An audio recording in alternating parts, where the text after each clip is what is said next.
सोमवार व्रत कथा। बहुत समय पहले की बात है। एक व्यापारी रहता था जिसके यहाँ धन की कोई कमी नहीं थी। कमी थी तो सिर्फ एक उत्तराधिकारी की।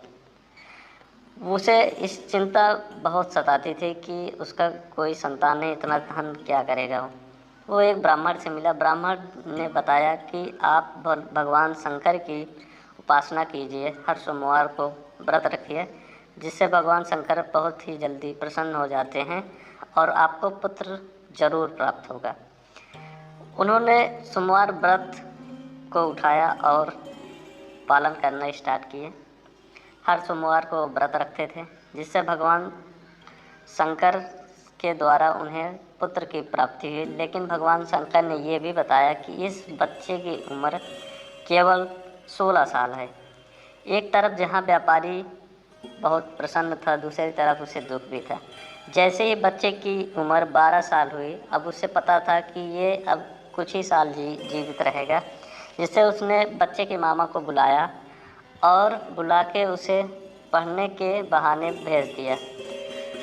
अब वो व्यापारी रास्ते में ब्राह्मणों को खाना खिलाते हुए, दान करते हुए मामा उसका जा रहा था।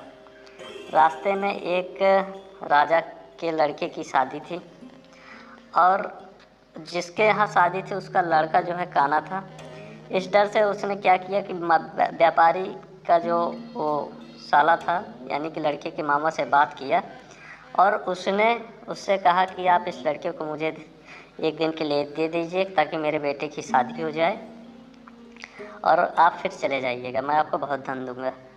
इसके चक्कर में उसके मामा ने हामी भर ली और बच्चे की शादी हो गई। जैसे ही दुल्हन विदाई हुई, पालकी में बैठे, वैसे ही उसने बताया कि ये शादी जो है धोखे से हुई है, मैं आपका दूल्हा नहीं हूँ, आपका दूल्हा जो है काना था। ऐसे ऐसे पूरी कहानी उसने बता दी।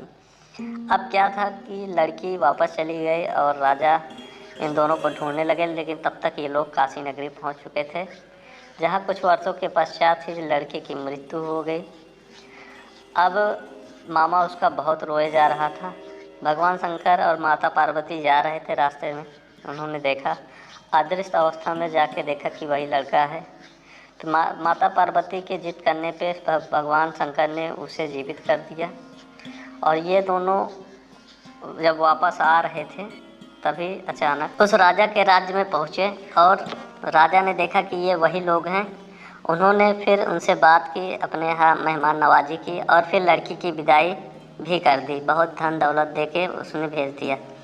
और इधर फिर से जो व्यापारी था उसने फिर से भगवान शंकर की उपासना करना शुरू किया था और इसी को देखकर भगवान शंकर ने उसे फिर से पुत्र को जो जीवित कर दिया।